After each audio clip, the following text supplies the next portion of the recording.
ప్రభువును రక్షకుడైన యేసుక్రీస్తు పరిశుద్ధ నామమున ప్రియదేవుని సంగమ ప్రియదేవుని బిడ్డలారా, ఉదయకాల సమయం దేవుని యొక్క ధ్యానించడానికి ముందుగా ప్రార్థన చేసుకున్న ప్రార్థన. కృపగల తండ్రి, దయగల మహేశాన్ని బంగారు పాదాలకు లెక్కలేని వందనాలు, స్తుతులు, స్తోత్రములు. గతించిన రాత్రంతా నీ రెక్కల చాటును కాచి కాపాడి సంరక్షించిన దేవ, ఉదయకాల సమయం సజ్జలు ఎక్కడి చేరి ప్రార్థించుండగా వాక్యమైన దేవుడు వాక్యం ద్వారా నాతో మాతో మాట్లాడి మీరే మహిమ ఘనత ప్రభావాలు పొందమని యేసునామమున నడుచున్నాం తండ్రి. ఆమేన్. ప్రియదేవుని సంగమ ప్రియదేవుని బిడ్డల నడిదమ్మకు ఏర్పాటు చేయదని వాక్య భాగము క్రిస్మస్ తరువాతి రెండవ ఆదివారంకి ఏర్పాటు చేయబడిన సువార్త వాక్య భాగము మత్తయి సువార్త 2వ అధ్యాయము 13 నుంచి 23 వచనాల వరకు ధ్యానం చేసుకున్నాము. క్రిస్మస్ తరువాతి రెండవ ఆదివారంకి ఏర్పాటు చేయబడిన సువార్త వాక్య భాగము మత్తయి సువార్త 2వ అధ్యాయము 13 నుంచి 23 వచనంలో ఈ విధంగా రాయబడినవి. వారు వెళ్ళిన తరువాత ఇదిగో ప్రభువు దూత స్వప్నమందు యోసేపునకు ప్రత్యక్షమై, హేరోదు ఆ శిశువును సంహరింపవలనని ఆయనను వెదకబోవుచున్నాడు గనుక నీవు లేచి ఆ శిశువును ఆయన తల్లిని వెంటబెట్టుకొని ఐగుప్తునకు పారిపోయి నేను నీతో తెలియజెప్పే వరకు అక్కడనే ఉండుమని అతనితో చెప్పాను. ప్రియదేవుని బిడ్డలారా, ప్రియదేవుని సంగమా, మరి యోసేపు మరియా ప్రభువులను తండ్రి అయిన దేవుడు సంరక్షిస్తున్న విధానము అంటే, ప్రభు ఈ లోకానికి రాజుగా వచ్చాడని, ఆయన రాజు అయి ఉన్నాడని మరి జ్ఞానులు హేరోదుకు తెలియజేసినప్పుడు, మరి ఆయన ఎక్కడ తన రాజ్యానికి ఇబ్బంది కలుగుతుందని ఆలోచించిన హేరోదు ప్రభువుని చంపించాలని ఆలోచన కలిగి ఉన్నాడు. కాబట్టి ఇక్కడ హేరోదు ఎప్పుడైతే ఆలోచన కలిగి ఉన్నాడో, పరిశుద్ధాత్మ దేవుడు స్వప్నమందు యోసేపుకు ప్రత్యక్షమై మరి ప్రభువును మరి తల్లి అయిన మరియను తీసుకొని మరి తాను వెళ్ళవలసిన ప్రదేశాన్ని గురించి ఇక్కడ మాట్లాడింది. భక్తుడైన మత్తయి గారు మరి ఐగుప్తుకు పారిపోవుటకు దేవుడు తనకు చూపిన దర్శనాన్ని గురించి తెలియజేశాడు. అందుకనే వారు వెళ్ళిన తరువాత ఇదిగో ప్రభు దూత స్వప్నమందు యోసేపుకు ప్రత్యక్షమై అంటుంది. యోసేపుకు ప్రత్యక్షమైన దూత అంటుంది, హేరోదు ఆ శిశువును సంహరింపవలనని ఆయనను వెదకబోచున్నాడు గనుక అంటే ప్రభువుని వెదకబోతున్న హేరోదు యొక్క ఉద్దేశాలను ఎరిగి నీవు లేచి ఆ శిశువును ఆయన తల్లిని వెంటబెట్టుకుని ఐగుప్తునకు పారిపోయి నేను నీతో తెలియజెప్పు వరకు అక్కడనే ఉండుమంటుంది. అంటే దేవత మరలా తెలియజేసే వరకు యోసేపు మరియా ప్రభు ఆ ప్రదేశంలో ఉండాలి అనే విషయాన్ని పరిశుద్ధాత్మ దేవుడు తెలియజేశారు. కాబట్టి అప్పుడు అతడు లేచి రాత్రి వేళ శిశువును తల్లిని తోడుకొని ఐగుప్తుకు వెళ్ళాను. మరి ఎప్పుడైతే దూత తనకు తెలియజేసిందో ఆ దూత తెలియజేసిన సమాచారాన్ని బట్టి యోసేపు మరియా ప్రభు అయిన యేసు అక్కడి నుంచి ఆ రాత్రికాల సమయాన్ని ప్రయాణమయ్యారు. హేరోదు యొక్క ఆలోచనలు ఏ విధంగా ఉంటాయో ఆ తలంపులు గమనించిన పరిశుద్ధాత్మ దేవుడు వారిని ఆ ప్రదేశాన్ని నుంచి పంపిస్తూ, ఐగుప్తులో నుండి నాకు నా కుమారుని పిలిచి తిని అని ప్రవక్త ద్వారా ప్రభువు సెలవిచ్చిన మాట నెరవేరినట్లు హేరోదు మరణం వరకు అక్కడనే ఉండేను అంటాడు. అంటే రాజు యొక్క ఉద్దేశాలు ఆలోచనలను అతనిలో ఉన్న చెడుతనాన్ని గమనించిన పరిశుద్ధాత్మ దేవుడు ప్రభువుని సంరక్షిస్తూ మరి ప్రభు యొక్క తల్లి అయిన మరియను యోసేపును అతని యొద్ద నుండి అతని యొక్క ఆలోచన నుండి తప్పించి వారిని ఇక్కడ ఐగుప్తునకు పంపించడం జరిగింది. కాబట్టి ఇవన్నీ కూడా ప్రవక్త యొక్క మాటలను బట్టి, అంటే ముందుగా ప్రవచింపబడిన విధానాన్ని బట్టి ఇవన్నీ జరిగిన విషయాన్ని మత్తయి గారు తెలియజేస్తూ, ఆ జ్ఞానులు తన్ను అపహసించిరని హేరోదు గ్రహించి బహు ఆగ్రహము తెచ్చుకొని తాను జ్ఞానుల వలన వివరముగా తెలుసుకొనిన కాలమును బట్టి బెత్లెహేములోను దాని సకల ప్రాంతములలోనూ 2 సంవత్సరములు మొదలుకొని తక్కువ వయస్సు గల మగపిల్లలందరినీ వధించెను. మరి రాజుకు వచ్చిన సమాచారాన్ని బట్టి, రాజు యొద్ద ఉన్న సమాచారాన్ని బట్టి రాజు అక్కడ మరి ఆ బెత్లెహేము చుట్టు ప్రాంతాల్లో ఉన్న ప్రదేశాల్లో ఉన్న మరి 2 సంవత్సరాలు అంతకన్నా తక్కువ వయస్సు కలిగిన మగపిల్లలందరినీ చంపించాలన్న ఆలోచన వ్యక్తపరిచాడు. అంటే ఏదో విధంగా ప్రభువును చంపాలన్న ఆ యొక్క హేరోదు ఆలోచనలను అక్కడ మనము చూడగలము. అంటే తన జ్ఞానాన్ని, లోక సంబంధమైన జ్ఞానాన్ని, తన అధికారాన్ని పోగొట్టకూడదని ఈ విధంగా హేరోదు ఆలోచించినప్పుడు పరిశుద్ధాత్మ దేవుడు అందుకంటున్నాడు, అందువలన రామాలో అంగలార్పు వినబడెను, ఏడ్పును మహారోదనయు ధ్వనియు కలిగిన అంటున్నాడు. అంటే ఈ 2 సంవత్సరాల లోపు మగబిడలను, చిన్నబిడలు అందరినీ మరి చంపింపబడడం జరిగింది. ఎందుకంటే తనకు వేరుగా రాజు ఉండకూడదన్న హేరోదు యొక్క చెడు తలంపుల ఆలోచనలు.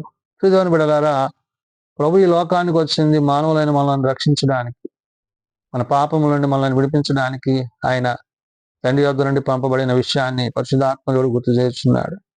అయితే ఆయన నిమిత్తము ఆ సందర్భంలో ఆ 2 సంవత్సరాల లోపు ఉన్న బిడ్డలందరూ, మగ బిడ్డలందరూ చంపబడినట్లుగా పరిశుద్ధాత్మ దేవుడు ఇక్కడ భక్తులైన మత్తయి ద్వారా తెలియజేస్తూ, రాహేలు తన పిల్లల విషయమై ఏడ్చుచు వారు లేనందున ఓదార్పు పొందనల్లకాయ ఉండెను అని ప్రవక్త అయిన ఇర్మియా ద్వారా చెప్పబడిన వాక్యము కూడా నెరవేరినట్టు. అంటే ప్రవచన వాక్యములు ఒక్కొక్కటిగా నెరవేర్చబడుతూ మరి బిడ్డల విషయంలో మరి రాహేలు యొక్క స్థితిని గురించి కూడా ఇక్కడ గుర్తు చేశాడు దేవుడు.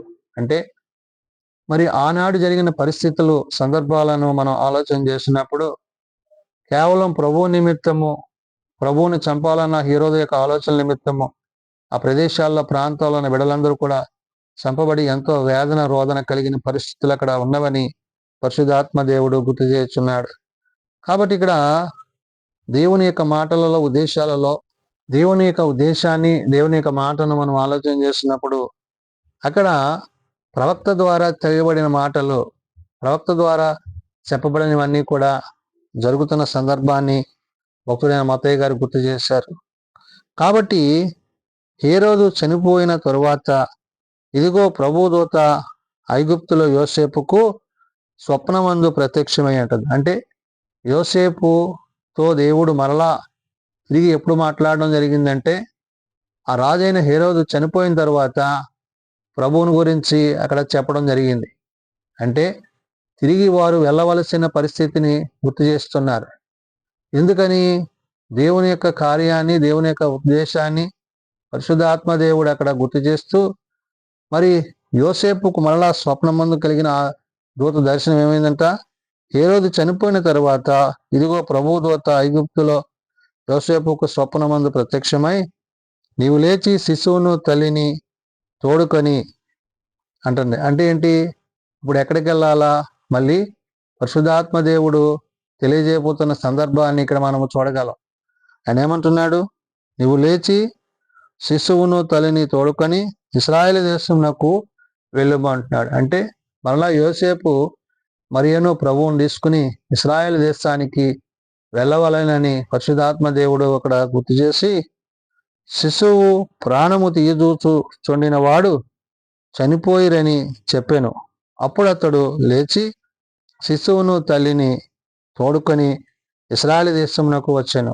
మరి ఈ విధంగా పరిశుద్ధాత్మ దేవుడు మరి వారిని నడిపించాడు. అంటే తండ్రి తన కుమారుని ఎడల చూపిన ప్రేమ, నేడు ఆ కుమారుని ద్వారా మనకు కలిగిన రక్షణ, ఆ రక్షణ ద్వారా నేడు మనము రక్షింపబడి ప్రభువులో కొనసాగుతున్న సందర్భాలు ఇవి. కాబట్టి ఇక్కడ పరిశుద్ధాత్మ దేవుడు తెలియజేసిన మాట, అయితే అర్కెల్లాయు తన తండ్రి అయిన హేరోదునకు ప్రతిగా యూదయ దేశపు ఏలుచున్నాడని విని అక్కడికి వెళ్ళవెరచి స్వప్నమందు దేవుని చేత బోధింపబడిన వారై గలిలయ ప్రాంతాలకు వెళ్ళి నజరేతను ఊరికి వచ్చి అక్కడ కాపురం ఉండెను. ఆయన నజరేయుడునని ప్రవక్త ద్వారా చెప్పిన మాట నెరవేరినట్లు ఇలాగున జరిగాను. దేవుని బిడ్డలారా, దేవుని యొక్క చిత్తాన్ని, దేవుని యొక్క ఉద్దేశాన్ని, పరిశుద్ధాత్మ దేవుని యొక్క నడిపింపును బట్టి ఆనాడు మరి యోసేపు తన ప్రదానం చేయబడిన మరియను బట్టి ప్రభువును తీసుకుని ఈ ప్రయాణం అంతా జరిగించారు. ఎందుకంటే మనం రక్షింపబడాలని, మనం మరణించకూడదని, మన మరణం నుండి, మన పాపం నుండి మనం విడిపింపబడాలని తండ్రి యొక్క ఉద్దేశం కాబట్టి నేడు 2024 సంవత్సరాల క్రితం ప్రభు ఆయన జన్మించి తిరిగి ఆయన మరలా రాబోతున్నారు. కాబట్టి ఆయన రెండవసారి రాబోతున్నప్పుడు వారి వారి క్రియల చొప్పున వారికి ఆయన ప్రతిఫలాన్ని ఇస్తాడు.